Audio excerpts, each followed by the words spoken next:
Syria has refused to even admit using chemical weapons, despite evidence seen by UN inspectors. But today, in a dramatic twist, Syria has agreed to give up its chemical weapons stockpile. So the threat of a US attack is now on hold, but not off the table. Are we back from the brink? Is military strike on pause?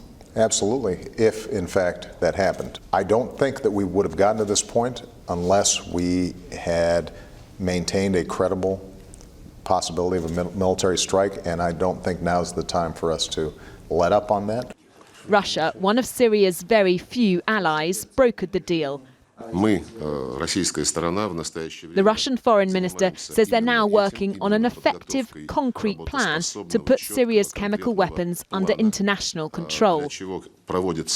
This afternoon, David Cameron cautiously welcomed the development. It's definitely worth exploring, but we must be sceptical, we must be careful, we must enter this with a very hard head.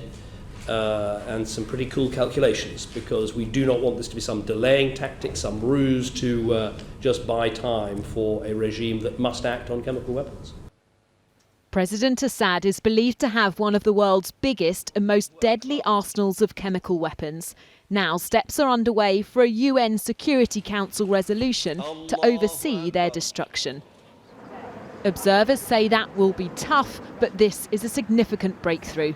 There are many ifs, there are many unknowns, but this is the first light at the end of the tunnel to really break the diplomatic standoff over chemical weapons, to put an end to the carnage that has taken place in Syria.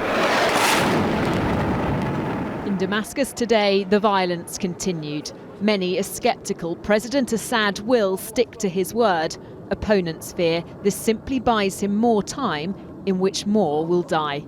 Rebecca Barry, 5 News.